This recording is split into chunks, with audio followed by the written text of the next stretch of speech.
Welcome to the Brown County Hour.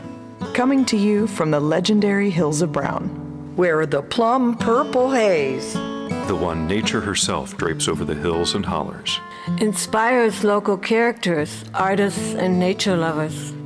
It's as though the hills themselves conspire to create a beauty and culture in the heart of Indiana. Sit for a spell and hear the music. Tall tales, true stories, and current goings-on. Brought to you by folks who still know how to sit by a fire in winter and swim buck naked in summer.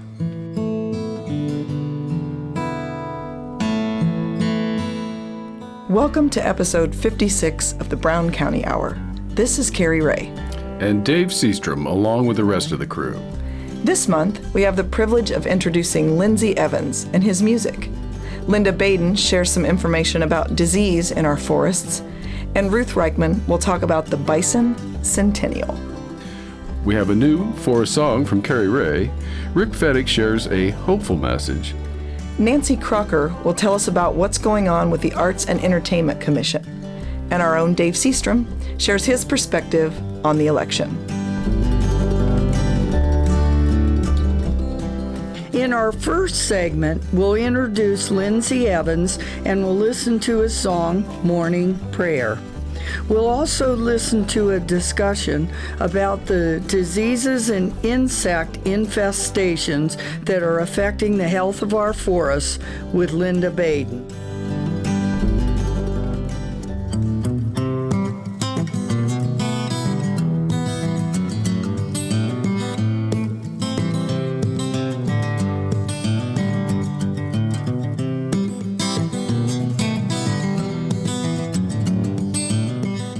This is Rick Fettig here with the Brown County Hour, and Cari Ray is next to me. Hi. Hello. You've been on a little road trip here lately, haven't you? But I'm back. We're excited you're back, and the whole team's here. And I'm proud to introduce a new, really good friend, Lindsay Evans. Hello, how you doing out there? We're doing good. We've talked a lot about music. Tonight was the first time that I've heard you do anything, and did a great job for us. Thank you. Be hearing Appreciate your the songs opportunity. throughout the show, yeah. You, like most of us, started out at a young age, but when did you start playing music? About 10 years old. It was one of those situations where I was in sports, and my parents kind of had an inclination that maybe I was a little too emotional for sports. I was one of those kids who cried at every baseball game, win or lose. So, yeah, at about 10 years old, they said, "Well, how about an instrument instead of sports?" So I started playing guitar at that point. Took about 8 months of lessons, and from then on, I've just kind of learned from the people I play with and around. So. Did either of your parents play? Yeah, my dad plays guitar a little bit. He got me interested in it as a kid, and but he's really got a lot of, how you say, stage fright, if you will. Oh, yeah. He's not one to get up on stage, so I think I inherited my desire to be in front of people and playing music from my mother. So.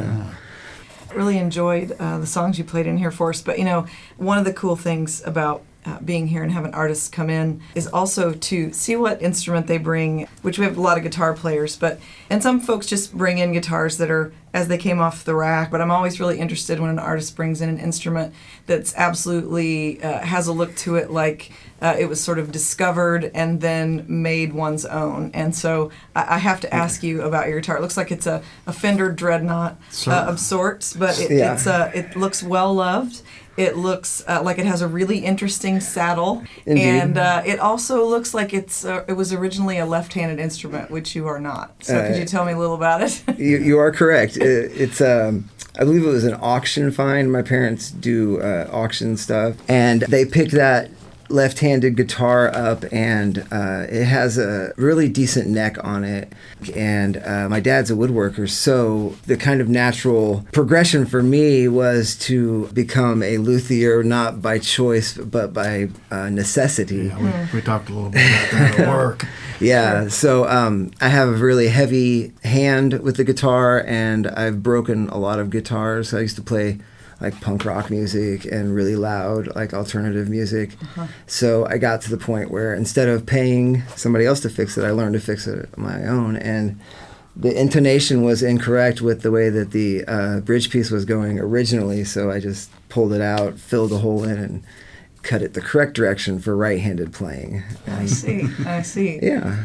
It's also interesting to hear that you have sort of this kind of punk background or some things like that, because I almost hear in some of your melodic passages and the way you put chords together, I almost would have said like a early grunge, like a Nirvana kind of chord progression or the way things moved, but in a really cool acoustic way. It's like a great juxtaposition, I think. How would you say your transition kind of went from the heavier stuff, obviously you've played, to kind of playing the stuff you played for us today? Mostly it's just through the discovery of music across the board. I mean, as a kid, I was really into Nirvana. That was about the time that I got into high school, and was heavily influenced by Nirvana, Soundgarden, Mudhoney, Meat Puppets. These are all bands that like really got me thinking that I could write my own music.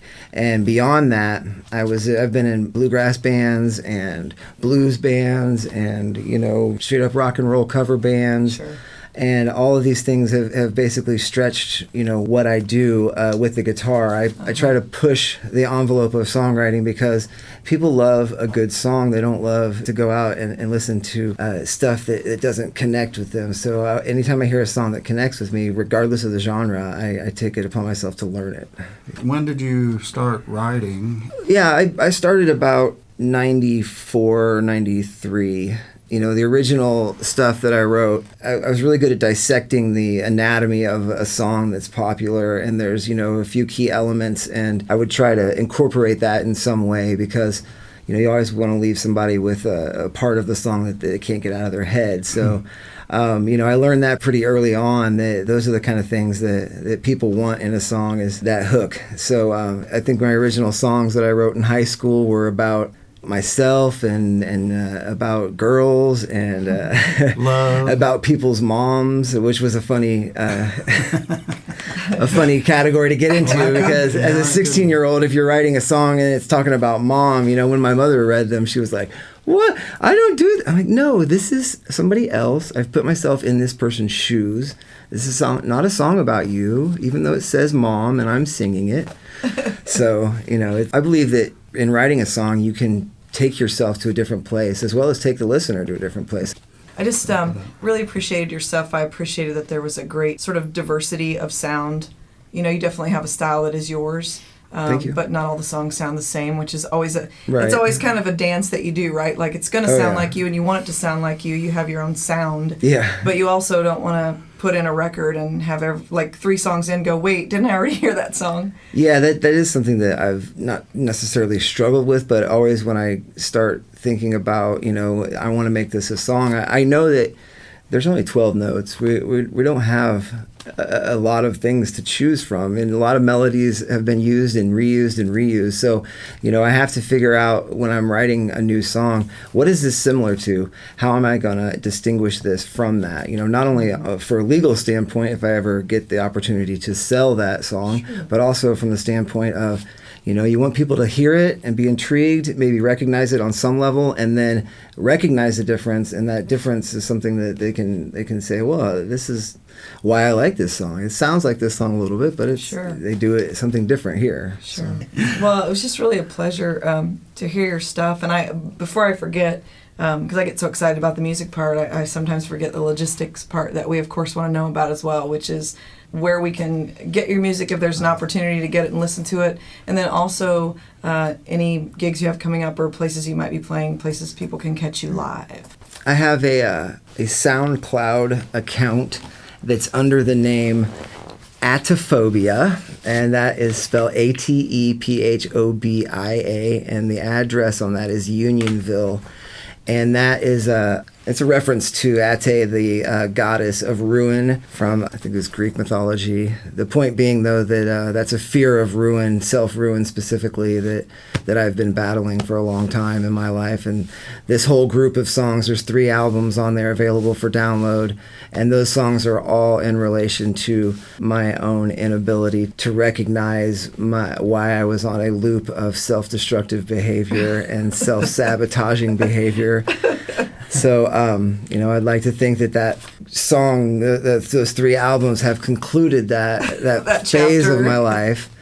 As for any live gigs, I do busk in Bloomington. Specifically, I try to hit dinner hour around the Uptown and Farm, which is, that's a nice place that I like to play. So, folks, if you're looking for a place to hang out and loiter to really good music, that would be a great choice. It sounds like. Oh, and by the way, just to make sure that the chapter about self-ruin is absolutely closed, we're going to do our part to help with that and post the link to your SoundCloud so folks can grab it. We'll post that on the website and Facebook. Well, Lindsay Evans, we are very happy to have you in here, and we're glad to know you better.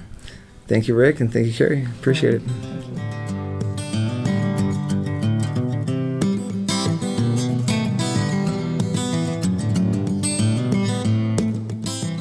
This evening we have Linda Baden in the studio. She represents Friends of Yellowwood, and she is a forest researcher. Hi, Linda. Good to see you. Hi, David. Nice to see you. Well, you've brought in an amazing document that you have researched that points out several of the diseases that are affecting our forest, and the principal one that you talked about this evening is thousand canker disease. You want to tell us what that is? Sure. Thousand cankers is a disease that affects black walnut trees. It's interesting because it started out west in eastern black walnut trees that had been planted out there, and then it spread back east. So it's one of the latest of the forest pathogens that are affecting our hardwood forests in Indiana. Well, in the information that you shared with us, you discussed the fact that the DNR has been looking at this and discovered several different thousand canker outbreaks, but they're backpedaling on some of this information. Do you want to explain that just a little more clearly? Yeah, for thousand canker disease to be labeled, it has to have 2 components. It has to have a certain beetle called the walnut twig beetle and a certain pathogen, a certain fungus that the walnut tree beetle inserts into the trees and causes the disease. And what Indiana is doing is saying that they have the fungus. They found a different vector, not the walnut twig beetle, but a weevil that is carrying that fungus. So they are trying to skirt the situation in Indiana by saying we don't have the thousand cankers disease, we just have the fungus. And now we just found out that we have the beetle in southern Indiana.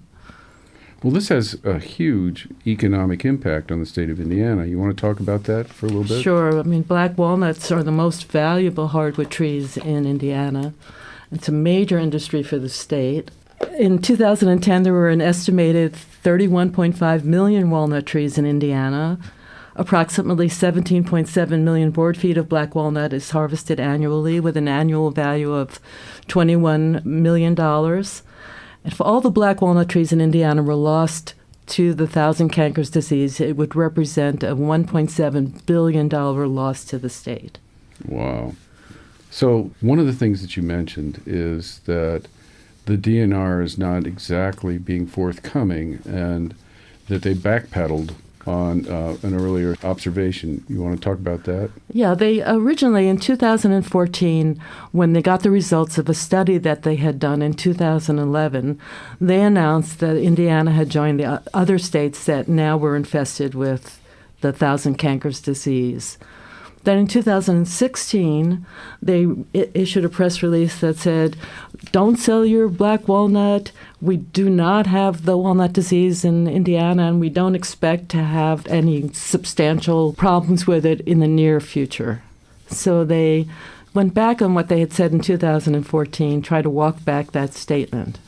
Well, there's already several states in which we will not accept Indiana walnut. Is that correct? That's correct. Indiana, because of that finding in 2014 that we had the fungus and we had this weevil, in 2015, several states quarantined Indiana black walnut.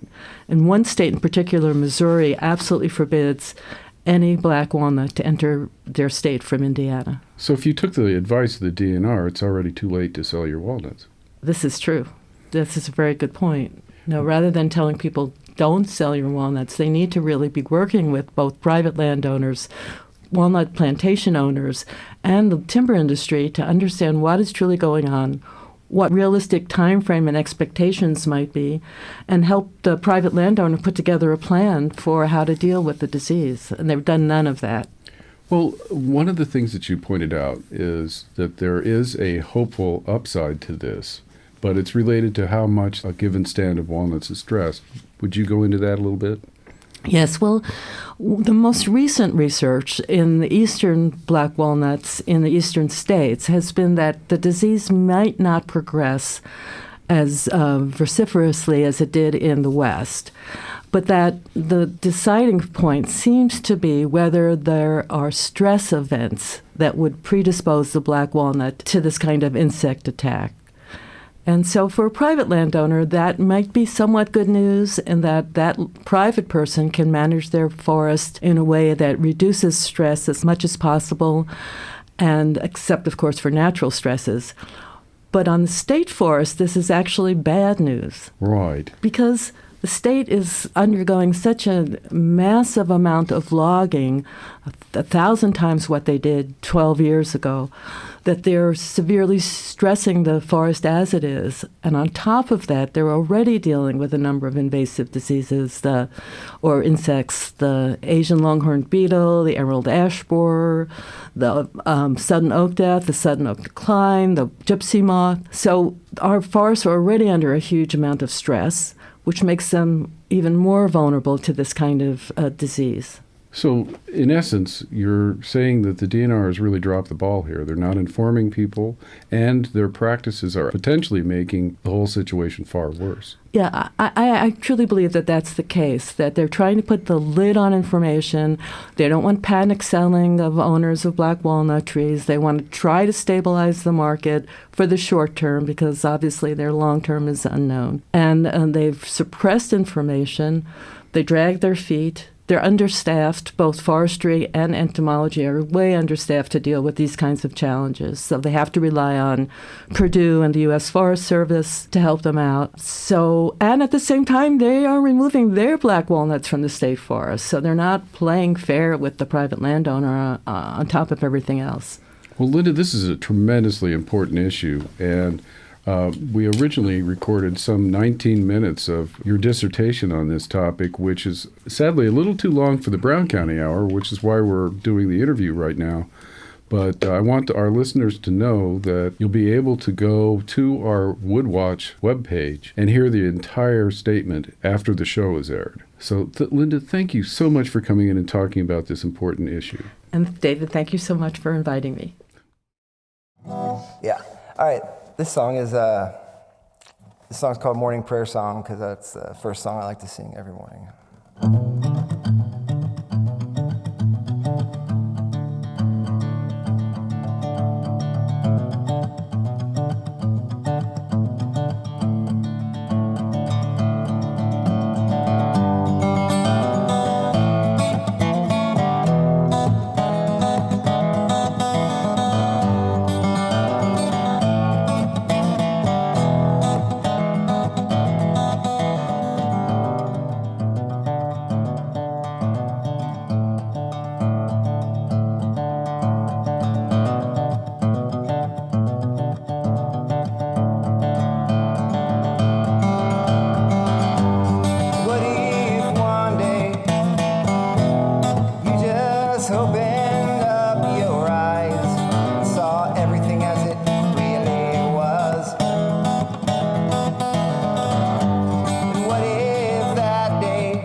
Now we pause for station identification.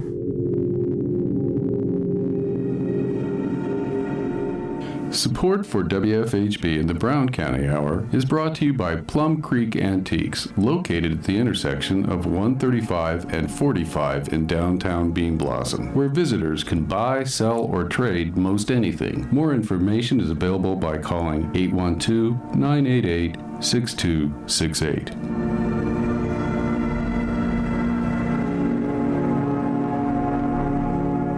You are listening to the Brown County Hour on volunteer-powered community radio WFHB at 100.7 in Brown County, 91.3 and 98.1 in Bloomington, 106.3 in Ellettsville, and online at wfhb.org.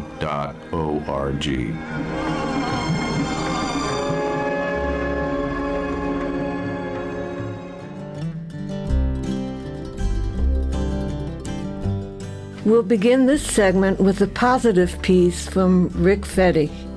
Ruth Reichmann gives us a look into the Bison-Centennial celebration. Cari Ray has something a little different this month in her four-song presentation. And we'll close with a Lindsay Evans song called Broken Baby.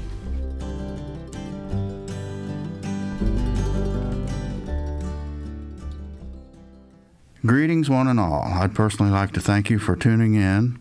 Some of you are faithful listeners, and some might have just stumbled onto us by accident. We are the Brown County Hour. Welcome and enjoy. This particular episode awkwardly falls right at the culmination of this crazy presidential election. Throughout history, there may have been other elections where candidates were equally qualified or equally not qualified, and perhaps as contentious and competitive as these two. The thing is, with modern media and technology, we know more about each of these candidates than we ever possibly knew before. And speaking of technology, my daughter had to have one of the new iPhone 7s, and I went ahead and upgraded my phone, but I got the older number 6. That way, I'll have a little bit left for the kids' inheritance. I also got a pair of those new goggles. They sort of wrap around your head and act like blinders. You get an app for your phone, then you type in an experience that you'd like to have. You then insert your phone into the goggles, and then voila, virtual reality. You can feel like you're in a canoe out on a lake. You can enjoy a walk on the Appalachian Trail. You can get the rush of flying a small prop plane. Your eyes and brain experience the sensation. So even if you're wheelchair bound, you can sensationally and emotionally feel like you are there. It's very recommended for the old folks' home. The reason I bring this up, you'll never guess what I programmed in. I typed in nice life. Being inside the goggles, it was an eye-opening experience. There was no more guns and violence on every TV channel as you scroll through. The news hour was good news, weather, and sports. On the reality shows, they were all getting along instead of arguing. When traffic was heavy, other drivers would motion you out and wave you on without a dirty look because you had to pull out in such a quick, short, open spot. Starving kids had full tummies and smiles on their face instead of tears. Puppies and kittens all had homes and played together. Much of the military budget was spent on health and education. Roads and bridges were in good repair. Everyone had finally realized that no matter what part of the globe one lives on, we all live here together, and we made it work. As individuals, we all grow and mature. We grow out of the childish fears and inhibitions and move through life making rational and productive decisions. Most of us figure out that working things out and often meeting in the middle turns out more positive than fisticuffs. Society is, or should be, the same. We have cars instead of horse and buggies. There's a lot less dueling between candidates these days. You can reach into your pocket or purse and call someone. You can communicate at any time or any place. Despite certain turmoil that continues on this earth, there's a lot of good going on. Let's hope this election produces positive results for the planet. This is Pam Rader, and I'm here on behalf of the Brown County Hour. Ruth Reichmann is our guest tonight. Ruth, hi. Hi, Pam. I'm the president of Peaceful Valley Heritage Preservation, and I was asked to talk about some of our projects. And the most important one is an invitation to the community to join us for Brown County celebrates the Bison-Centennial and actually also the centennial of our state parks. And that will be on Thursday, November 17 at 6:30 p.m. at the Brown County History Center. And we have a very interesting project. So let's get a little background on this. I know the League of Women Voters worked many years ago on visioning what they'd like to see. It was a community conversation on Vision 2020, it was called. That's right. And it seemed that the gist of the project was that since we didn't have industry, that our biggest hope for employment and economic development is tourism. Yes. And that included wellness, where people would come here to relax and rejuvenate. And it included heritage, cultural heritage, our artists and our history. And we now have this beautiful history center. So we've been trying to build on this in this community. Is that correct? We had a lot of community conversations, and basically wellness, tourism, and heritage tourism are the fastest growing tourism in the world. And Brown County, when you look at all of our cultural assets, which you just mentioned, but also our wonderful natural assets, the park and all of our nature centers, and then our historic assets. And this is somewhat what we will be talking about in Brown County Celebrates the Bicentennial. And so to this effect, you've helped create this group called Peaceful Valley Heritage Preservation. And its whole goal is to preserve the older buildings, the historical buildings in the town and the county. And you've been effective in getting the Bill Monroe's Music Park to be a national historic. Well, no. Actually, all we did is we put up a marker saying that it is a very special place, and it fits perfectly into the third project that we are introducing on November 17, which is Hoosier Hills Scenic Byway Project. That grew out of an interest in having a scenic byway running from Morgantown to Nashville. And as you know, State Route 135 is Bill Monroe Memorial Highway. And it is named because Bill Monroe Music Park and Campground is such a vital and important part of this particular stretch of road.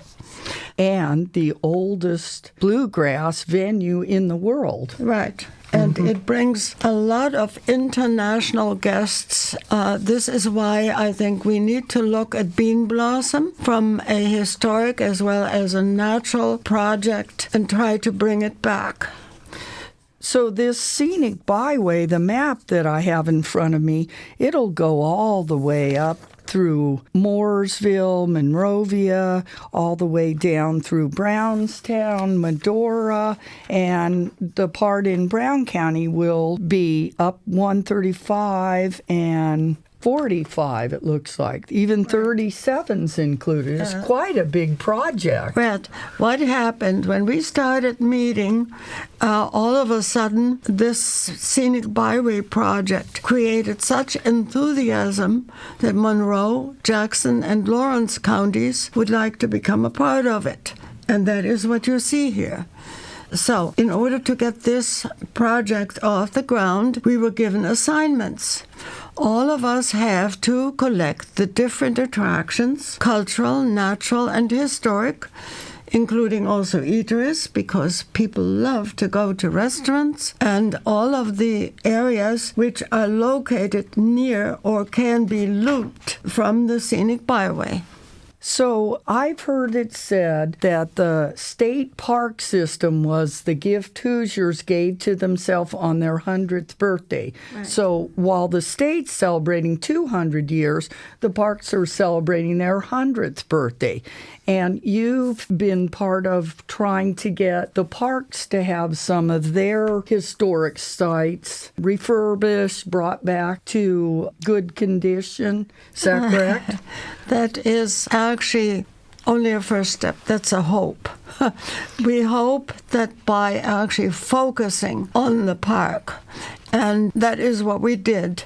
Mark DeLacy, the first vice president of Indiana Landmarks, had an intern put together a plan that will show 51 contributing sites and structures within the Brown County State Park Historic District. And it will show features such as vistas, trees planted by the CC, dams and lakes by the CC, and some trails which are included, as well as landscapes. And all of this should be, so we try to have this listed on the National Register for Historic Places. So this is wonderful, Ruth, to label this as a Brown County celebrating the Bison-Centennial. And the Centennial. And laying the groundwork for the next 100 years. So, Ruth, thank you for speaking to us tonight and for all your work that you've done. And I hope that you will attend Brown County Celebrates the Bison-Centennial Thursday, November 17 at 6:30 at our Brown County History Center. Thank you, Ruth.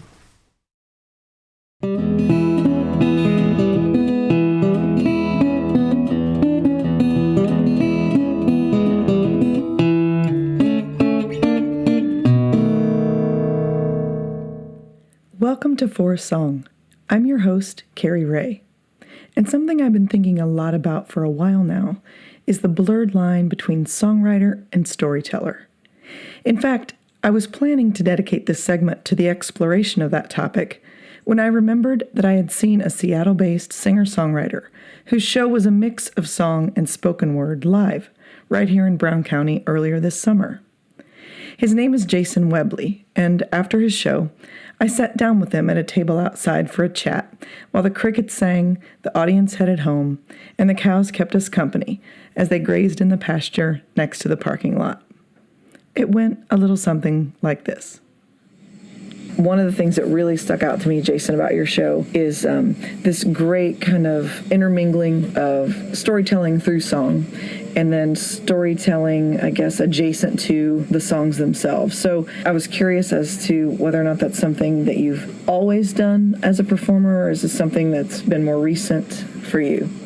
It's always been there to an extent, but I took a break from performing, and this last year-ish has been me kind of experimenting with going out and playing to rooms of people again. And I think, there has been a conscious decision to kind of do like less rock, more talk, and yeah, because like the songs, it's fun playing the songs, but they're kind of these like static things. I mean, they shift a bit every time you play them, but and I love playing them, but like the stories kind of every time you tell them, they twist and turn and move in different ways a bit. And and I just really enjoy it, and I hope the audience enjoys it too. I did an experiment less than a week ago. I did a show in New York, and I'd been in New York 3 months ago, and I did a nice little show similar to tonight of showing the new songs and telling some stories. And anyway, I was going to be passing back through again, so I did something a little different, and I just told a single story that took about 3 hours. And that was your show? And that was my show. There was a song at the beginning and then a little fragment of a song at the end, but the show was just me talking for about 2.5, 3 hours. I feel like there's not a huge difference between telling stories, singing songs. Like, I could be up there like, knitting a hat or something. Like you're just trying to like engage people and move energy around, and whatever thing you happen to be doing is just a tool. I mean, I like the label of just songwriter though, I'm just a musician, you know, and then I can kind of get up there and do whatever I want, right? You know, whereas like if you're like going to a theater piece or you're going to like a performance art thing, there's just so many ideas of what's going to happen, and I've always enjoyed just being like, I'm a musician, I play songs, and then I can kind of go up there and do anything, and it all, like, no one's ever like been like, you said you were a musician and like you spent 40% of the night talking, and maybe some people walked away feeling that, but no one's ever expressed that to me. Yeah. I think if you rewind far enough back in our human history, recorded human history, that's really, that broader definition of performer or musician is really kind of an age-old idea, right? I mean, it seems like the separations between all the genres of performance have become sharper as time has marched on, right? Yeah, there's, you know, instrumentalists, there's stand-up comedians, there's, you know, singer-songwriters, there's, and I guess there's sort of our storytellers, although that's more rare. While storytellers, liars, and spinners of yarns are not so rare in these parts, I think Jason is right that in the broader sample of today's society, they are. The early performer I was referencing in my chat with him was, of course, the minstrel. Defined as a medieval singer or musician, especially one who sang or recited lyric or heroic poetry to a musical accompaniment for the nobility. Interestingly, synonyms are musician, balladeer, poet, troubadour, and bard, just to name a few. Rooted from the Latin word meaning servant, and coming in Old French and English to mean servant and entertainer interchangeably. These individuals played a varied and important role in medieval society.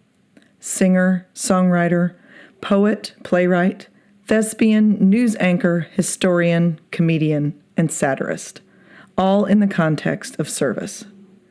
This broader sense of entertainer certainly resonates with me and aligns with some of the things I've been experimenting with of late as a songwriter and performer. As Jason mentioned, it's really about moving energy around. I'll add that it's about expression and connection. That's why I think it's important always, but especially if you plan on performing your own work, to think of it and test a song as a conduit for shared energy. This is your Midwestern minstrel, Cari Ray, wishing you Godspeed and hoping you'll join me next time on For a Song. If you'd like to learn more about Jason and his music, and stories, you can find out more at jasonwebley.com. Webley spelled Webley. If you have ideas, questions, or topics you would like to have covered on For a Song, please send them along. You can reach me via the contact page of my website, cariray.com. That's CARIRAY.com. Thanks for listening.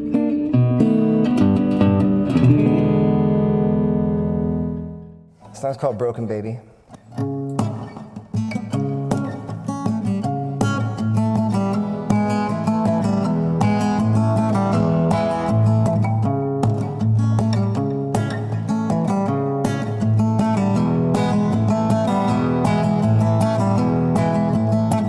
It's another violent outburst of a minuscule hurt. She beats her eyelashes so hard, but it flies down the inside of the world.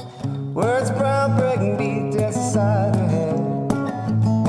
Her heart pumps blood so hard, tsunamis rush and kill imaginary friends dead. And all this exists. A man before 6 a.m. Alarm bell, trigger hell. Daddy wakes again now, oh well.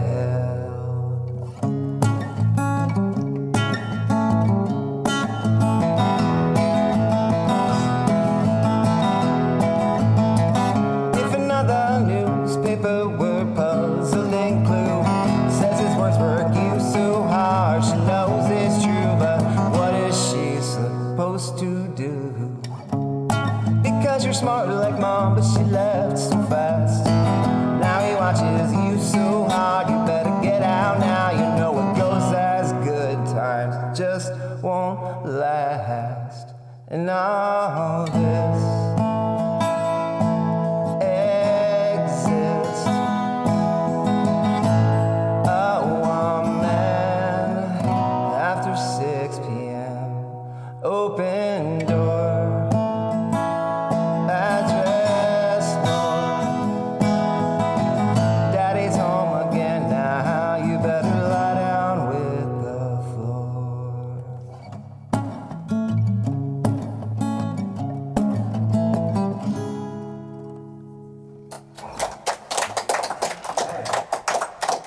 Now we pause for station identification.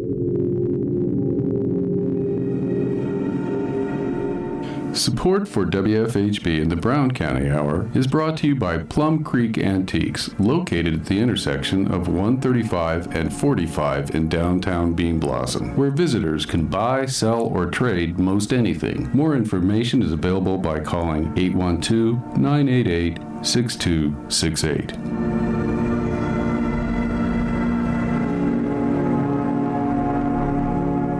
You are listening to the Brown County Hour on volunteer-powered community radio WFHB at 100.7 in Brown County, 91.3 and 98.1 in Bloomington, 106.3 in Ellettsville, and online at wfhb.org.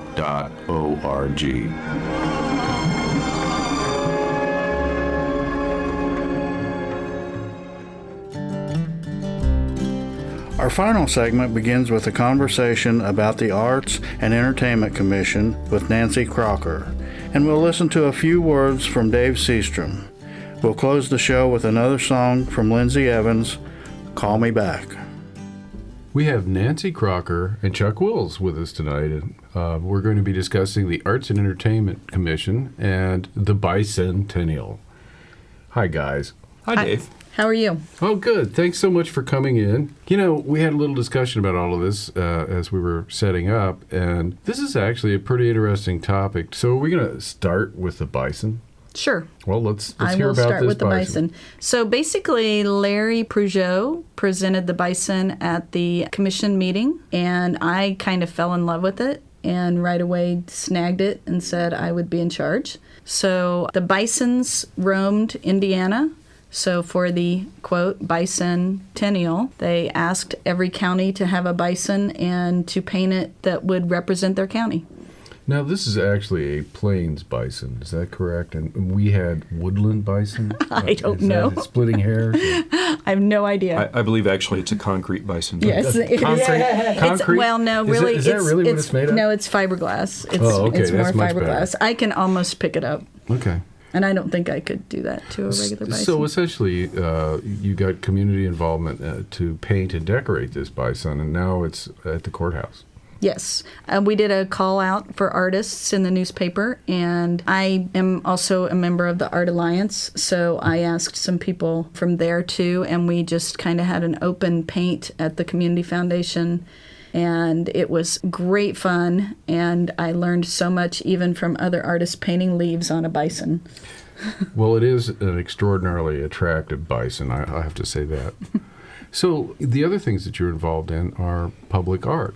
Yes. And we have several beautiful pieces around town. Probably the highest profile is the leaf sculpture, but we were talking about several of the other pieces, and you're interested in moving them to new locations. You want to talk about some of those? Sure. So several things we're doing. There's a High Lonesome art piece in front of the Nashville House, and we're talking about moving it over to the pavilion. And speaking of that, that is where our free concerts are, at the pavilion. So we had a handful of concerts once a month this year, and even did an encore one last Saturday, and we're planning on doing even more next year. So being that the sculpture was guitars, we felt like it was an appropriate place to move it to. Now, that's a Mike Evans piece, is that correct? I think so, yeah. Well, there's also the dancers and the beta faces, and you were talking about other locations for those pieces as well? Yeah, I think through this, this is the first time the commission has done this, and so I think through placing the artwork and experiencing it where it is, we've learned where things should go or where things shouldn't go. And so we think that the dancers in front of Artist Colony is a little big for that space. It's a little tall. People don't really get a good perspective of really the sculpture. So we're looking at moving it down to the end of Pat Riley and Jefferson and moving the Beta sculpture over to Coachlight Square so that it will get more attention over there. Now, Chuck, were you involved in the music series? I was. That was one of the things that I did, and we really helped it come to life. It's the idea of Tim Meyer. He's a local musician. And so it was his idea that he brought to us, and we thought, what better way to help support local music than have the local musicians playing at the pavilion. So Tim Meyer and the Arts Entertainment Commission and the town, Sandy Jones in particular, was very instrumental in pulling all that off. Well, we were treated to some of that at the Outhouse race that coincided with a group, a young band that played rock and roll, as I recall. Unfortunately, I can't think of their name right now, but they were entertaining, and then I believe Jeff Foster closed the day out. That's right. So, yeah, lots of local entertainment, and of course it's become this hub of spontaneous music eruptions in the form of the Tuesday night jam. Yeah, actually on the way here, I noticed that they are all meeting there, and it looks like they're having a cookout tonight. Yeah, it's getting kind of cold to play now, isn't it? Well, this Tuesday is going to be the last outdoor jam for the season, and they're going to be moving it over to Muddy Boots for the colder months, and then back to the pavilion in the spring. What a great thing. So among the other things that you're doing is you're involved in something for the Comfort Station, which is the new restrooms at the old library. Yes, we are actually the ones that are gonna oversee all the artwork. It looks very plain now and doesn't have anything on the walls. And by the time we're done with it, we're hoping to have all of the walls covered with art and murals and historic pictures. And it'll have a small play area outside and benches and tables and all kinds of places where people can rest and hopefully listen to the concert across the street. Excellent. Well, tell us about your Facebook page. You can find us at Arts Village Brown County on Facebook. Well, thank you so much, guys, for telling us about these events and all of the work that you're doing. And I am hopeful that people will now get a little backstory on that bison and not just assume that he fell out of the sky or something. So. And he looks great this time of year. Yeah, he blends right in, which is probably helpful if you're trying to be a bison incognito. Yeah. Appreciate your coming in. Great. Thank you, Dave. Thank you. There's something wonderful about the transition from summer to fall. There's also something wonderful about finally getting through the elections. As team member Rick Fettig pointed out, the first time the show will be aired this month on Sunday morning, we'll still have 2 days until we know the outcome. When the show airs the second time on Wednesday, we'll know how it turned out. With that in mind, I'm specifically writing from the I don't know how it turned out perspective. Brown County has, for most of its existence, been a hard-scrabble place to make a living. The people who lived here were pioneers long after everybody else decided to move on. It's not that they chose this path, it's about the fact that there really weren't many other options. There's always been a robust political involvement in the county, and even though there have always been two parties, there was a long time when one of them dominated the other. I think it's safe to say that Brown County was solidly behind Franklin D. Roosevelt, and many of the locals benefited from the Work Projects Administration and the Civilian Conservation Corps. From some of the old-timers I've spoken with, when they joined the WPA or the CCC or the military, that was the first time in their lives that they were actually paid in dollars. Up until that time, they traded goods for goods. These groups also built much of the infrastructure for Brown County State Park and dug Yellowwood Lake. Here in the county, the Depression was as bad or worse than anywhere in the country. There were some advantages to being able to grow your own food and hunt or fish to supplement your diet, but these were hard times no matter how you look at it. The actions of FDR helped a lot of people here, and for several generations, Brown County was Democratic. That changed as we received an influx of newcomers who brought their own perspective with them, and now the county is far more mixed. I've heard a few stories about past elections and how they were conducted. One of my favorites is how party leaders would station themselves at the polls with a truck full of half-pint whiskey bottles and pass them out after people voted. This is a much better idea than passing the whiskey out before they vote.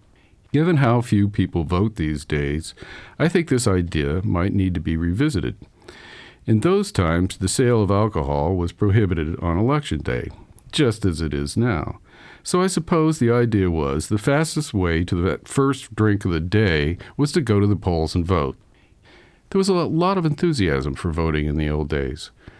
There were great celebrations and lots of drinking and dancing. The early settlers knew what it was to live under the thumb of a tyrant, and to them, voting was a sacred right.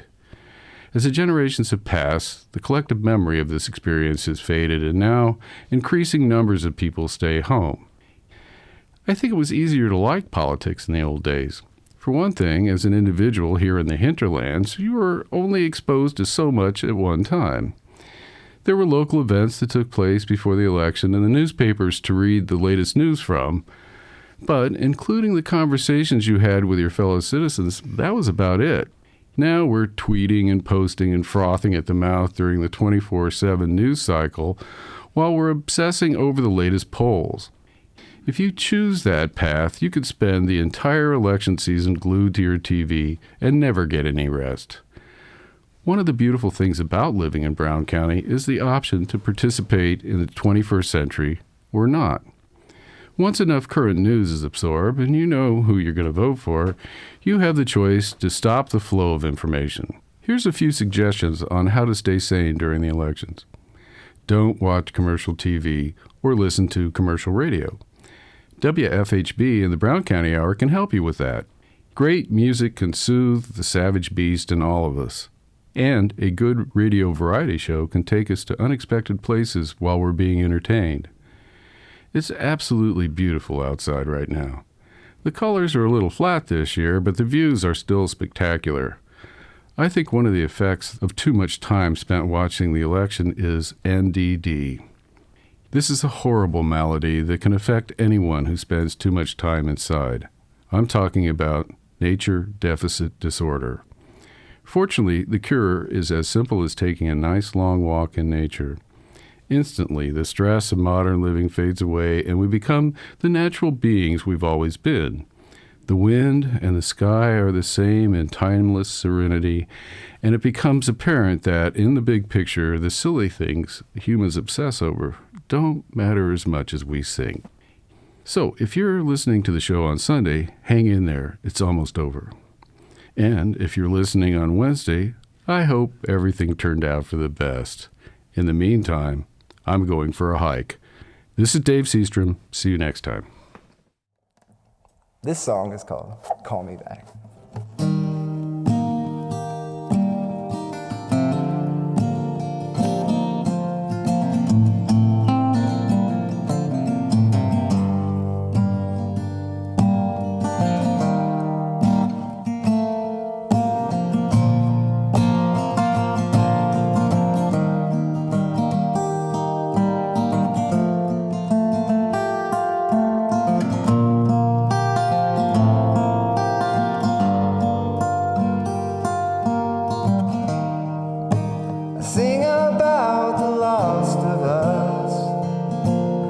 Atrocities, the embodiment of trust.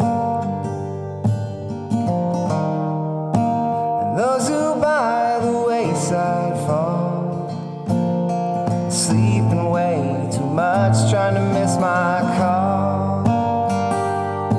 But you never call me back.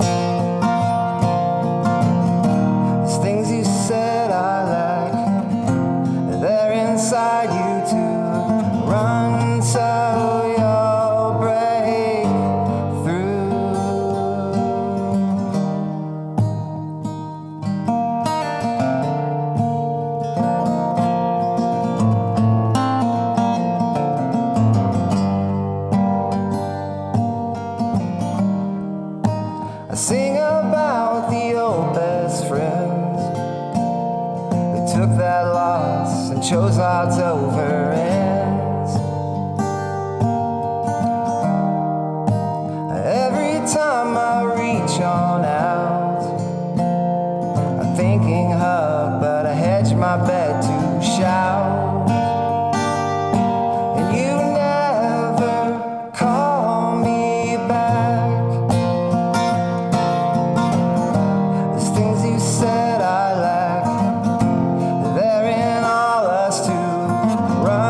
Thanks for tuning in to episode 56 of the Brown County Hour, recorded in our studio at the History Center here in downtown Nashville, and brought to you the first Sunday of every month at 9 a.m. and the following Wednesday at 6 p.m. The Brown County Hour is brought to you by a diverse group of folks that believe the world and clean water are for everyone.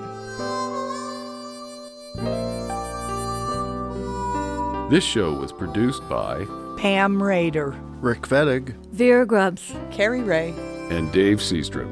We would also like to thank Slats Klug for our theme music.